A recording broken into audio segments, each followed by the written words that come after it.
each other since I was 20 and she was getting ready to turn 20 in December. Um,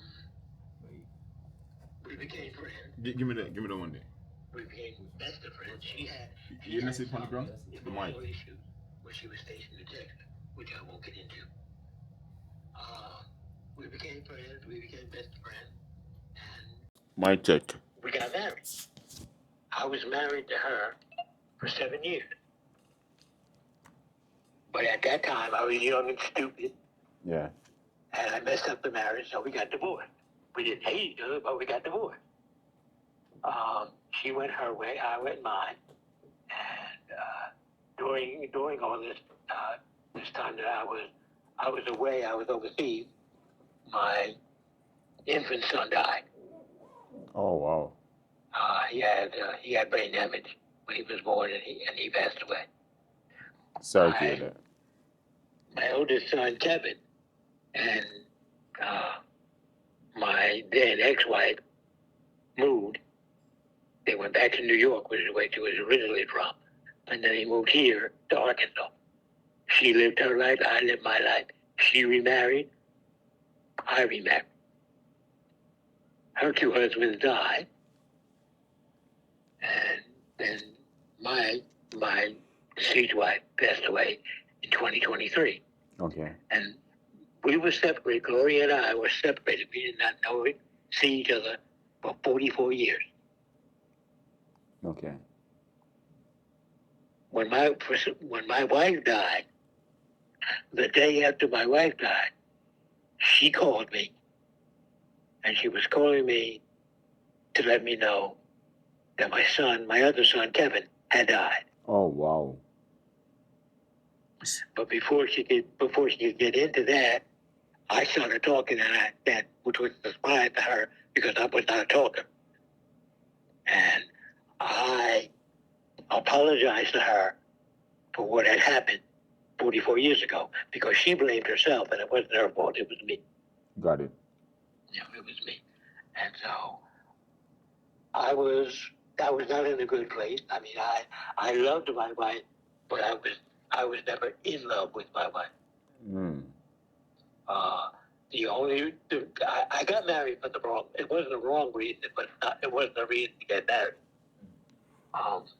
I made a promise to God Okay.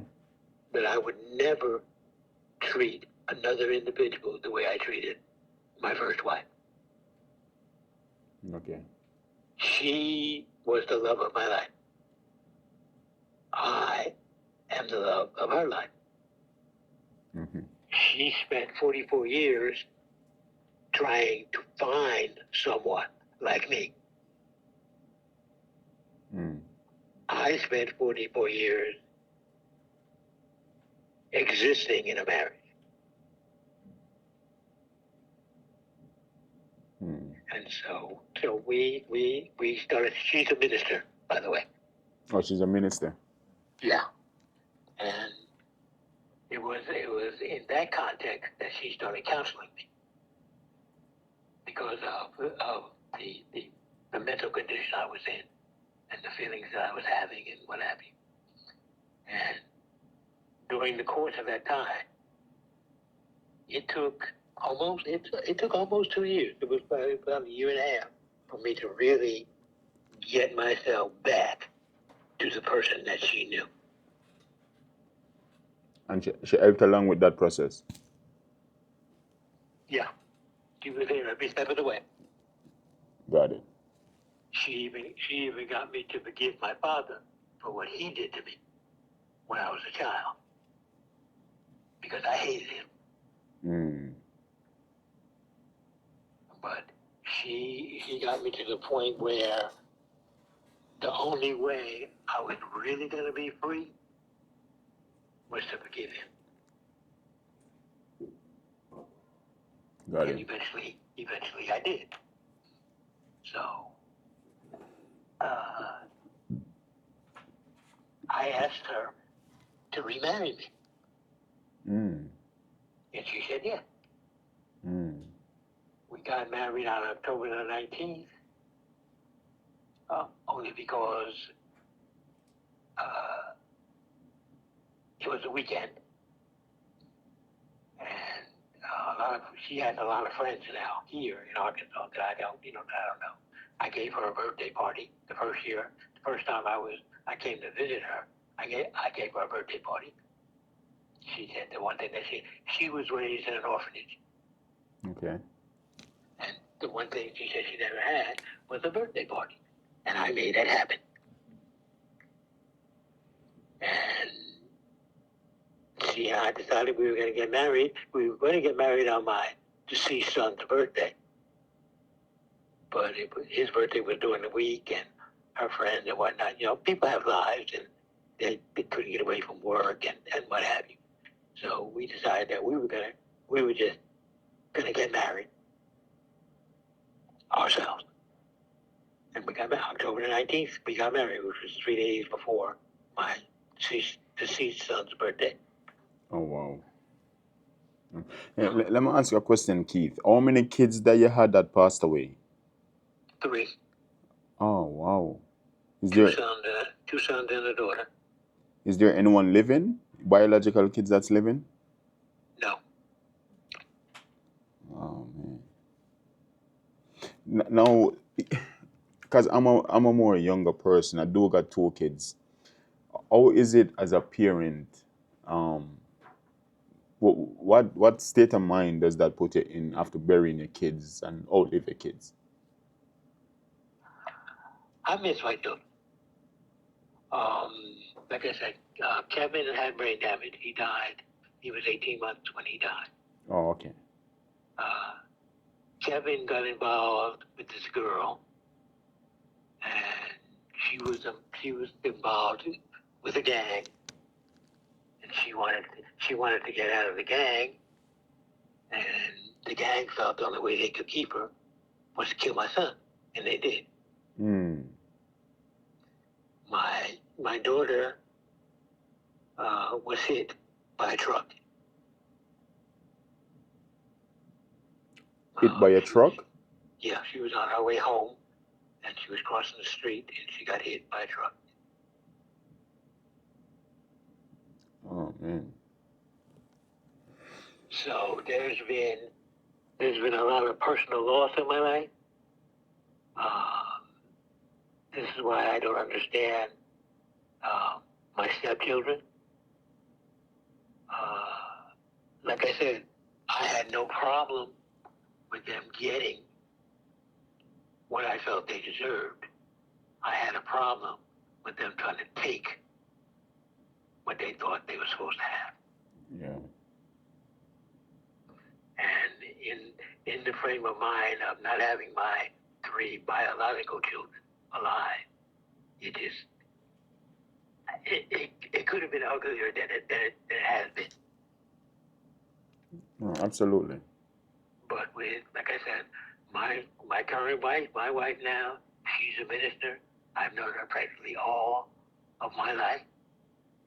Whether we were together or not, we were still together because she prayed, I prayed, and the original intent that God had for us was for us to be together. And that's why we're together now. Got it. We didn't do this. The Lord did. God said, this is what I want, and this I'm going to show you how to get back to what I want. Yeah. Now, Keith, let me ask a question. With your wife and everything that's going on now with the house, what is it that she's making? Does she understand what's going on in regards to it going up for auction? What are the advice that your wife gives? Yeah, because she's pretty much not involved in this. Okay. She's got some issues of her own that she's still dealing with, with her deceased husband, her last husband, and that hasn't been cleared up. So she's handling her business, and I'm handling mine. Okay. Therefore, what she's going through doesn't upset me, and what I'm going through doesn't upset her. Beautiful relationship. Yes. Beautiful relationship. Okay. You, what I told you kind of affected you, didn't it? Repeat that. Something. What I told you kind of affected you. I noticed the change in your voice. I mean, because now the only thing I want to do right now, Keith, with the type of person who you be, is to help you. I want to help the situation. I really want to not allow this house to go up. It is a moving story, and I want to help. I want to help as much as possible. Well, I And appreciate that. I really do. yeah, Because you don't know me, and I don't know you. And absolutely, just us talking, and you reacting the way you reacted, tells me a lot about you. absolutely. Absolutely. Even yesterday when I went over to the house, right, Keith, with Teresa, I'm trying to help her because I could take the eyes and see the house not in a good condition, and you can tell that she's going through a tough situation. So I asked her, hey, after I purchased this house, is it that you want? I asked her where she was gonna look to go. So she told me she wanted to go to Athens with her family members, and some other nieces were also in the house. But I was concerned about everyone's well-being. I don't just want to purchase the home. I want to make sure that everyone gets to the next location with some money inside their pocket to start life over. So when I hear you talking, I'm like, man, I have to do something to get this situation where everyone can, win from this one. But man, you've been through a lot, Keith. I ain't ever gonna lie to you. Man. Yeah, I have, and like I said, the doctors told me when they diagnosed me with congestive heart failure, I should have died. Oh wow. How long ago was this? 2017, Ah man, look at you. and now I'm I'm healthy. All the medication I was taking is down to 2 pills. 1 pill for my heart, and 1 pill for my blood pressure. Mm. At one point, I was taking 13 pills a day. Oh wow. And when I came here and I got sick, and I went to the hospital here, they took over and said we're gonna get you healthy, because what you're doing right now is not making you healthy. It's just keeping you where you are. And so they worked on me. They've been working on me, and I'm getting better and better every day. Blood pressure is under control. Pulse is great. No problems with my kidney. So I'm doing great.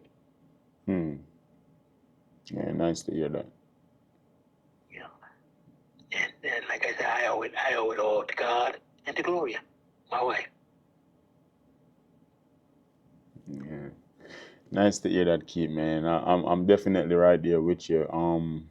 So let me ask a question, Keith. Going back on the phone with the siblings, because whenever I'm talking to them, it's everyone on the phone. It's Don, it's Teresa, it's Christopher. It's like a bunch of conference call. Yesterday, I asked Teresa if she spoke with you. She told me that she tried to reach out a couple of times, but no answer. What is it that you want me to tell them moving forward? Because I need everyone to be on board. Because I'm gonna invest some money inside of paying the probate attorney. So I really want the deal to work, where everyone can get something. What is it that you want me to tell them the next time I speak with them in regards to them expecting money? Whatever the probate court says is fair, that's fine. I'm not trying to keep anything from anybody. Like I said, if they had let the process work, because they think that the mom died, she has a will, I want my money, goodbye. You know what I'm saying? Yeah, They don't understand that the probate issue is a process, it is. and it can be an extended process if it's not done properly. Exactly. If everybody's not on board, that is why before I even try to, invest any type of money inside of it, and because if everybody's not on board, then that's when it goes to 6 months. And but if everybody's on board, all the areas, including you, of course, because you would have to be the administrator. That's the next thing. Because I think Dawn think that she could have been the administrator, but your name is on the title, So you would have to be the administrator over the property. You would have to be the one that sells the property. And then whatever you decide in terms of price, it is your final decision. And whatever the court gives them, they get amongst themselves. And that's how that has to work. Because I think Dawn thought that she would have been the administrator. You know, I think the reason why I let Dawn handle it was because I got frustrated with them thinking that I owed them something. Got it. So you wouldn't mind What? Dawn being the administrator if Dawn said she wanted? Because if Dawn wanted to get appointed to be the administrator, you wouldn't have no problem with having Dawn handling everything. As long as she handles it properly, and I think with you being there and seeing and overseeing what's going on, you know what's right and you know what's wrong. Absolutely. So I don't have a problem with Dawn handling. Got it. No. It takes the pressure off of me, Mm-hmm. and it keeps my medical situation under control. Because the last thing I need is stress. Yeah. No, let me say this, Keith. With me being involved, there would be no stress. That's why I'm stepping in to make sure that this is, even with Dawn, the only time I'm going to contact Dawn or even contact you, Keith, is when papers need to be signed or someone needs to. But outside of that, I myself does 90% of the work, because that's the value that I bring into you and the family by taking that pressure off, handling everything on the background. Whenever there's no papers to be signed and no phone call to be made, I'm going to reach out, hey, Keith, I got a couple of documents, just look them over real quick, sign them, send them back so I could give to the court and stuff like that. But I want to do the running around. I got a team for that. I got people that does that. Okay. And like I said, I appreciate talking to somebody who knows what they're talking about. You know what I mean? Yeah. Like I said, I don't need the frustration. I don't need the stress. And if you could handle it, I would appreciate it. And Dawn being the administrator, that's fine, as long as she handles it properly. Will do. Now, let me ask a question. I know that you said, because this is what I was thinking, and you let me know, because the house do need an extensive amount of work done on it. Now, I wanted to offer you guys 6 figures for it. I wanted to offer 100,000 for it. That's what would have made sense for me. But I want to see if I could go a little bit higher, because I know that everyone looking for a little bit of change, and I do want to help people as much. So I want to go like 110 if I can, but that would have to be after my contractor comes back and tell me what the rehab cost is, because I'm assuming that it's going to take at least 70K. Now, if my contractor come back and said the 70 is too high, he'll charge me 60, then I'll give you guys an additional 10K to let that be 110. But for right now, I would offer 100,000 so everyone could get some funds. Okay. Well, like I said, you know, whatever you think is fair, you're the professional here, and I'm going by your professionalism. And in talking to you, I hear you're not going to try and take advantage of the situation. Absolutely not. So if that's where it lands, that's where it lands. Okay. All right, Keith. Do you have an email address? Because I wanted to send you over a contract. No, I don't have an email address. Do your wife have one? No, we're in the process of setting her up in her business and whatnot. So, but right now there are still some things we're working out. Got it. Because what I wanted to do, I wanted to get everything going. Now, as you know, before I even put any type of money inside of it, I just want me and you to have an agreement. Like, this is what we agreed to. So, because the auction is Tuesday, and I only got Monday. Because as you know, this is the weekend. I cannot do anything on the weekend. So Monday is the only day I do after work. So I wanted to get the contract signed today, to send it over to the attorney to let them know that this is something that's solid between me and Keith. And then on Monday, I'll do just work some magic to get this thing sorted out. So I wanted to see if I could get the contract over this afternoon for the 100K. Put the due diligence period, and so you could look over it or even have your wife read it through. You sign it, me sign it, and then we'll just get everything going, because I do not want you to lose this property. And Tuesday coming. I can actually send the contract over to text. Yeah, I know there's a time crunch here, and I knew that was going to be a problem. No, it's no problem. It's absolutely no problem. Whatever problem there is, let me handle that. There's no problem. The only thing is that we could also even send over the contract through texting, but I want your wife to be there while you sign it. I want she to read it and make sure that everything, if she have any problem, she give me a call, anything that needs to be changed. But I want your wife there reading through everything while you guys going through the contract. Does she have to be involved in this? Like I said, No. She's got her own issues that she's dealing with.